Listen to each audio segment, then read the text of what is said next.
Hello everybody, back here again for vlog a day, and today is Friday the 14th, and today was a lovely, beautiful day to be alive. Got up this morning, fairly decent time. It was a little earlier than I wanted it to be, but it wasn't too bad. So I got up, got the dogs out, got them taken care of, got that around. Had a few things going, had to get the dogs all fed, all that good fun stuff that comes with it. So taking care of that. Got to separate them back out, get them all fed is the part that takes the most time. And then the one likes to graze throughout the day, so I got to keep putting his food down and then kind of letting him in by himself and then bring him back out. And it's kind of it's a bit of a pain in the butt, but it's one of those things that happens when you are in this business. Some people, like I said, if you only have a single dog in the house, they can leave their food out all day and the dog's used to eating randomly throughout the entire day, which is fine, but it doesn't work very good when you come to a place like this with a bunch of dogs here and then you have those issues to mess with and whatnot. So yeah, we had that fun to mess with and got it all figured out though for the most part. So went ahead, had a client had reached out a while back about wanting to do a meet and greet that we were trying to set up, and they want me to go to their house to take care of the cats and also to bring their dog to my house, which is fine. So we have two different setups, no big deal. They had just requested the cat stay, only the cat care, and I had responded back almost immediately, like I always do, within like 5 minutes every time, often within one. I responded back with, hey, what's your address, so I can check drive time. And their response back, well, it says you're only a couple miles away and stuff. I said, yes, that's true, but depending on where you're at, and we're like beachside, not beachside, that 3 miles could be an hour, 45 minutes easily. And then if you add a Saturday to it, well, on a weekend when it's busy with the hot summer and everybody on the beach traffic, it could be 3 hours. Like, it's just disgusting. Like, it would literally be quicker to take my boat over there or even kayak over there, and definitely be quicker to ride my bicycle, which I don't want to do because 3 miles across the water can turn into 26 miles around by the time you go up to the intercoastal and back down and da-da-da. And best they gave me, after like 3 times we try and explain to her, well, for this conversation, I need your address because why waste my time? And I have to come to you, so I need your address to come to you to do the meet and greet for your damn cats. So they finally responded back with their street, not their number. And I'm like, okay, fine, that's good enough, whatever, I don't care. So I went ahead, said, cool. Said we can do it tomorrow, and then they canceled it. And I reached back out, they were gonna do it the next day. They canceled it, and that was, I don't know, 5 days ago or so, something like that. So we finally we're supposed to do it today. So I'm like, okay, fine, no big deal. Also during that time frame, I had received a client who wanted to do a meet and greet for their dog, and it's for daycare only. They wanted to do it at my house, which is the daycare to take place. So we set it up for 4:30 this afternoon, which worked out fine. I'll go have time to get everything done, get that over with. I got dogs coming this evening, had a dog earlier today, all kinds of stuff that's happening, and all the good fun with it. So no big deal. I asked again for the person's address, and they're like, yeah, I know you'll need my address, but I also need your address. I can come to your house to see where my dog's gonna be staying. I said, absolutely true, but I'm gonna be heading to your house in 90 minutes. So how about you give me your number to your house address now? Because I'm not gonna just walk up down your street yelling your name and hoping you come out. Like, I've never had a client that damn paranoid about giving out a house number before in my life. Like, legitimately, like I was trying to case the joint, like I was, I don't know, like CIA level, like paranoia here. And I was like, holy crap. So they finally relented, and at that point I'm like, I don't care, because I'm looking at my time frame going, I got time to go get a run in, I got some other stuff I gotta do, whatever, blah blah. So I decided to go for a run, went to go pick up my pickup truck, which was left at the mechanic shop that worked on my Suburban, because I drove it down, I dropped it off, drove the Suburban home, ran back on foot. I have a lockbox inside the truck with my keys, but took an extra set just in case. Like, I don't want to be on their foot trying to get back to it. So went ahead, grabbed my keys, ran down there, picked my truck up, and went inside, talked to the guys, and I'm like, hey man, not for nothing, but I just got my truck back yesterday and paid $1,514 for this thing. So like, this thing don't stop. Like, this is so unsafe to drive that there's no way my wife drive it home. Like, I should not have been driving this thing on the street. Like, you guys should be held liable. Like, if anything would have happened, I mean, like, this is crazy. Like, I was just, like, the guy's like, what are you talking about? Let's go in here and talk about, like, okay, so we're back there. And of course, once go in the office, talk about not out where other clients and stuff are. Then he hollers at the mechanic that worked on it. The guy's like, well, blah, blah, blah. He goes, oh, we had firm pedal. And I'm like, did you drive it? Because the thing don't stop. Like, and the other guy, he's like, well, I talked to him on the phone. I said this and this. And I said, yes, you told me you had lines done, which I told you I needed the transmission gaskets checked because it was leaking transmission fluid from somewhere. And I thought it was from Sutton. And if it was fluid pan, just change the pan gasket, no big deal.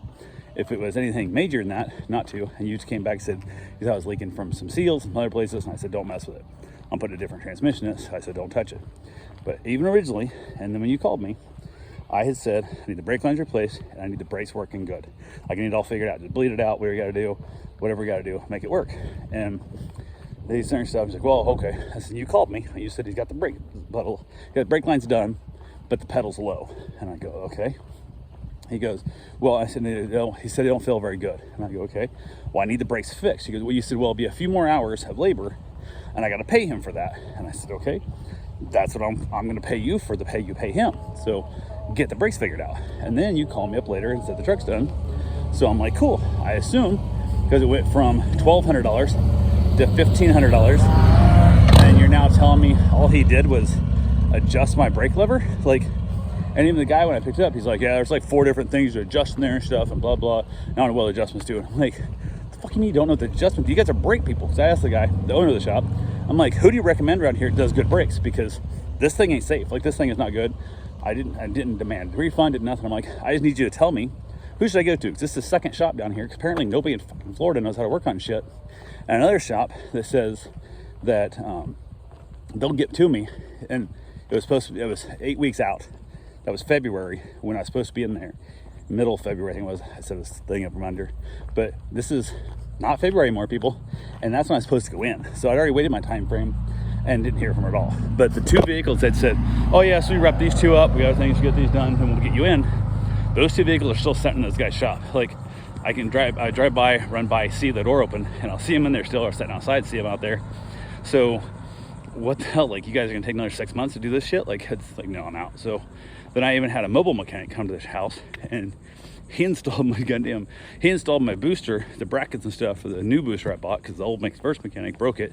He installed that upside down, and I had to come over and tell him, like, hey, you know it's upside down, right? Like, that's completely wrong. Like, he's like, whoa, what? I go, no, it's not. Like, he goes, well, I looked at the instructions. I said, well, the instructions are wrong then. Like, he goes, oh no, I guess I didn't. It is upside down. I said, take it back apart. I'm like, oh my God.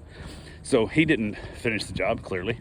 Yeah, I didn't trust him to do a damn thing, because he had my lever inside, it was pinned the wrong way. It was 1,000 problems with him as well. So technically, 2 professional shops, 1 professional mobile mechanic who cannot figure out brakes, and 1 shop that claims they're great at what they do, but won't, or it's so damn slow that they can't get the other ones out to get mine in. So after, 6 months. So yeah, I have no idea. The guy's like, bring it back, and if nothing else, I have to work out myself and stuff. I'm like, and he asked the guy, the mechanic goes, did it pull good vacuums? One of the things with a big block, it's got a giant cam in it, doesn't always pull good vacuum, blah, blah, whatever. And he goes, well, he goes, it felt like a strong vacuum. He goes, well, how much inch pipes did it pull? He goes, well, I never put a gauge on it. And I go, well, how the fuck would you know then? Like, it's got to have 14 or 16, or I think it's 16 inch pounds of pull for the power brakes. And you don't even check that, the number 1 easiest thing to check, which we get to throw an air pump on it, whatever. So I'm annoyed as shit. I'm like, I don't know. We'll think about it. I'm like, I don't know. I'm bringing it back to you guys. I'm going to pay you how many thousands of dollars. Who knows what you're going to charge me to then not know what the hell you're doing still. I gave you the perfect chance here to fix this shit. So now I need to have some kind of cap on if I bring it back to you to have a limit to where you spend on it before I don't keep putting money in it. So came home, did a bunch more research, and I'm thinking about just going to Hydro Boost steering or brakes, which actually uses like a pump, like a power steering pump that runs the brakes. It's used for giant like dump trucks and shit, but it's also used in like a ton of race cars. Like, it's super powerful brakes, and everybody says it's the best brake kit out there. But the good, like, easy to follow kits are like $2,000, and you can get all the weird parts like from junkyards and stuff and whatnot, and they're a few $100, but you're hobbling together 5-10 different things that is super hard to figure out and whatnot and whatever. So definitely not, I don't know. It's trying to decide, do I want to spend a few $100 and try and hobble together, or do I want to spend $1,500 or $2,000 and have a kit that's 100%, been tested and proven with all the parts that work perfectly. So trying to figure out. And I also got to figure out, am I going to do that myself? Am I going to let them do it? They've never done hydraulic, boost. They don't plan on they're doing either, so they're going to fuck it up just as bad as I am. So I might as well leave it home and do it. Just order the damn stuff. And just, I'm paying good money after bad to people who don't know what the fuck they're doing. And I just like, it shouldn't be this hard, people. This is not rocket science. This is really not. It's just incompetence. I asked the guy, I said, well, if it wasn't right, why did you tell me it was done? Why did you tell me to come get it? Like, one, I had to come here, and I gotta come back. I don't have it here stuff. I had to have it trailered here originally. It should have been trailered home because it wasn't safe to drive. Like, why are we doing it? Like, why would you not say, oh, this didn't fix it, let's go to the next stage? Well, our favorite party is on our booster. I'm like, okay, why you tell me that on the phone? And then you could have said, hey, I would like order a different booster if you think that's what's gonna fix it. Or we could say, hey, don't pull enough vacuum, let's move on a different way. Don't just send me home in a truck you said is good, because fuck. What if I'd sent my wife down there? I'm like, hey, go pick up a Suburban, blah, blah, blah. Sent her home and she crashes and gets hurt. God forbid, man. I would have just, I've driven garbage vehicles my whole life. So I know it's like drive garbage vehicles, and I never dreamt that when I got some money and I'm paying what are supposed to be professionals to do a job, that they would do so much worse job than I did as a damn idiot with no training and no knowledge of what the hell I'm doing here. It's just, it's disgusting. It really is. So don't know what's gonna happen to it. I'm gonna probably go back down next week and find out, like, hey, if I bring this to you, like, what are we looking at here? I'm not just gonna have you guys throwing money at this. I need to know if you guys are gonna be able to actually fix this thing, or do I just cut loss and just never work with you guys ever again and just do my own brakes with the hydraulic boost. If you guys have never done hydro boost brakes, I don't want to give it to you. Like, I can't do it. So yeah, who the hell knows? So we'll figure it out, hard telling, and go from there and all that good fun stuff. But yeah, that's kind of where I'm thinking I'm at. Who knows? And I don't know how long it takes to get the parts for the hydro boost stuff. Like, I can get one part from Napa, but then I got all these other parts that don't fix. It's not actually designed for my truck. It's designed for a C60, and it's designed for this and that. So I'm trying to hobble crap together and trying to see if this works, and that doesn't work. And or if I buy the kit from like CPP, it's, classic performance parts, but super expensive, but it's 100% all lined up. There's been 100 other vehicles have used it. It's been tested on all this stuff. It'll work, and it's all designed together. So probably gonna do is just bite the bullet and just pay the money to get the proper parts, and then just either put it myself or find a shop who's done hydro boost before on the brakes, that knows what they're doing and can actually follow the instructions, because these morons did not do with that shit. So yeah, also did not offer a refund of, hey, sorry, we gave you back a truck that did nothing. I paid some guy $300 to tune my brakes to make sure they're working better, and all he did was move a pedal. So $300 to move my pedal up 2 inches is complete and utter bullshit. So I don't know. Yeah, but from there, got back home, checked my phone and that whatnot, and saw from the lady who had been taking days to respond and all these certain kind of stuff, sent 5 more messages saying, I asked you for your address. I need your address. What's your address? I need your address. Why won't you give me your address? I need your address. And I'm like, settle down, lady. Like, I'm gonna be at your house in 30 minutes now, whatever. So she then responded back exactly 60 minutes after I had, she sent me her address. 5 messages later, sends it back a message exactly to the minute, 60 minutes. She must set a timer, and said, I'm canceling our meet and greet because you won't give me your address. Asked for it an hour ago and you refuse to respond. And I'm like, bitch, what's it fucking matter? Like, if you were so paranoid that you thought, like, I can't have your address, I now have your address. I also know when you're traveling. So, but I'm background. I just a professional. Like, I don't go rob houses, you crackhead. So I was like, I already was annoyed by how poor she was at communicating to begin with. And I was like, thank God she canceled. I didn't want to meet this crazy broad anyway. So I was like, hey, just so you know, just got back from a run. I was, doing shit. It's been barely an hour. And if you look back at the other 20 some messages, I respond within minutes. You're the one that takes hours to days to respond on average. So I really wish you all the best in finding another sitter who can handle your high demands for your beck and call 24/7, and you won't have to deal with me anymore. So wish you all the best and good luck. So went in, blocked her, and said hell with it, and just all done. Like, if you're that paranoid that you legitimately, like, first off, you've already given me your address. So at this point, what's it matter? But what the hell? I mean, like, so I'm not allowed to have 1 hour to myself when my response back to you, back and forth, have been going on for days and days. So thank God it didn't happen, which I was kind of happy it didn't happen. So yeah, from there, got a couple things done, got a shower, whatnot stuff. When it had a meet and greet show up, dog was rather unsocialized, lack of a better term, Labrador mix something, I don't know what it was, just insanely hyper, and let Seamus, one of my customers' dogs, meet that one to see how it did, and Seamus was a little bit annoyed with it, kind of thing. And I could tell that the wife was much more kid gloves with this dog than the husband was. And he was kind of like, yeah, let dogs be dogs and stuff. And I'm like, absolutely. I said, I let dogs wrestle and that kind of stuff. I said, my big guarantee here is when your dog goes home, it'll be filthy and it'll be tired. Like, those are the two things. Like, I let dogs come here to play, burn off energy, socialize with a bunch of other dogs. I interact with my little tiny dogs, with my great big dogs, all that stuff. Unless the dog shows aggression or shows issues, separate out. Otherwise, it's no big deal. And the husband was like, hell yeah, let's do this shit. And the wife, I could tell she was not really feeling up on it. So I knew there's a good chance this was not going to move forward, because I figured it was going to be the wife shutting it down.